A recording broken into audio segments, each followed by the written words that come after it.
It's a problem that's been around for generations. Many Indigenous children in remote Northern Territory communities can't hear properly because of middle ear infections. It means they miss out on crucial education which can affect the rest of their lives. Now researchers are trialling a combination of vaccines in the hope of preventing ear disease. Alison Middleton reports. So here, just put down that you liked it. These high school students on the Tiwi Islands north of Darwin are in the middle of an English lesson. So, do you like the pictures or do you like the story? Like Indigenous students in remote communities across the Territory, many will battle just to hear what their teacher is saying. On the edge of a cliff. Most of the kids would have a degree of hearing impairment, whether that might be an infection or a blockage or perforation. So the majority of the kids that you're teaching have some difficulty with their hearing. For decades, Aboriginal children have suffered some of the highest rates of middle ear disease in the world. The infection is called otitis media. Bacteria cause fluid to build up in the ear, making it difficult to hear. Ear disease is very much a disease of poverty. It's a very common disease and most children in the Western world have some degree of ear disease. But Indigenous children have a far greater degree of hearing loss. It's a long-standing problem that we have been seeing over generations. There have been many studies done on school children and I've identified that 50% of those children could have ear disease and hearing problems. And there's no holes in that eardrum. The condition is treated with antibiotics and sometimes surgery, but until the infection clears, children miss out on vital education. Well, there's been an estimation that Indigenous children in the Territory spend over 2 years of their childhood with ear disease and some related hearing loss, whereas the equivalent period for non-Indigenous children is 3 months. Hearing is very important for speech and language development and learning, and if you have a hearing loss from early on in life, then that impacts on your learning, your education and your employability. I need to turn my microphone on.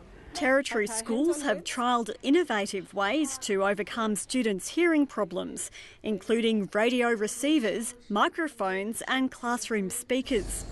Researchers say childhood hearing loss can have implications that stretch through to adulthood. Most of the Territory's Indigenous prisoners have hearing problems. Over 90% of Indigenous inmates in Darwin and Alice Springs having some degree of hearing loss. So it very much points to those school-based behaviour problems continuing on into adulthood and leading to involvement with the police and the criminal justice system. 3 years ago, Tiwi Island student Jack Mankara was having trouble hearing at school. He was one of thousands of children who had their ears checked in health screenings as part of the federal government's intervention in the Northern Territory. Jack Mankara was pinpointed for surgery. Hearing was a problem for him. Wouldn't listen to the teachers properly. Didn't listen properly to the teacher. Yeah. Felt not good. Yeah. Couldn't hear. 3 years on, the operation has been a resounding success. Yes, right now. I can hear both sides. Like when you have the footy and players calling out for the footy, so I can hear them and keep in the footy. Yeah. The ability to hear has changed Jack Mankara's life, and he now has plans for a job in construction. I want to graduate and get a good job. Maybe like building houses. Yeah.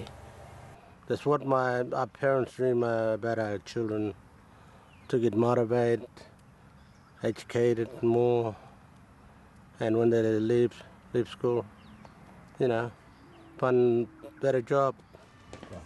The intervention may have wound back, but the Northern Territory Health Department says ear checks and surgery are ongoing, with 750 operations carried out over the past 3.5 years. Good boy! Look. It's a rocket! Hearing booths like this one have been set up in 19 remote communities to check young children's ears. Well done!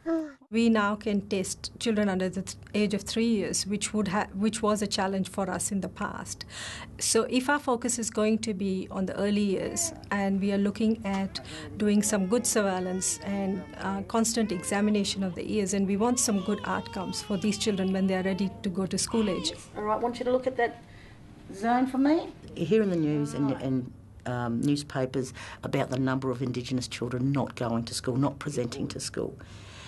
If we're able to find the disease early enough, if we're able to manage it and treat it and protect the hearing, then we should be able to bring a lot more, the numbers of the kids attending school up higher. Good morning! Good morning. How are you? Good. On the Tiwi Islands, researchers are looking at a different solution to ear disease that starts with the very young. The Menzies School of Health Research is trialling a combination of 2 vaccines in use in the Territory. Alright, so Jenna, we're just going to give little one his vaccination, okay? They hope to protect children against a broader range of bacteria that cause ear disease, avoiding the need for long courses of antibiotics. Over the next 2 years, 400 babies from remote communities will be inoculated. A little needle.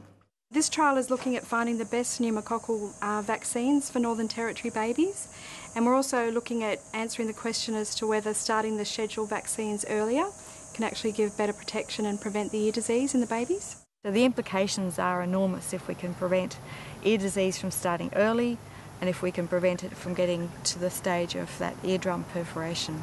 That would be a real very exciting thing for us after all these years of research. Oh, hi Rachel, how are you going? Researchers emphasise that this vaccine isn't a magic bullet. On its own, it won't eliminate ear disease. But on the Tiwi Islands, there's hope that the combination of science and better hygiene and housing means hearing loss will eventually be a thing of the past, and Indigenous children across the Territory will reach their full potential. There's no reason why one of these kids can't be the Prime Minister of Australia one day, but we need to get an education to be able to do that.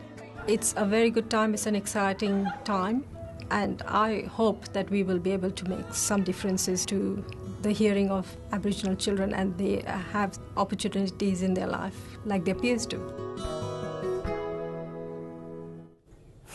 Alison Middleton with that report.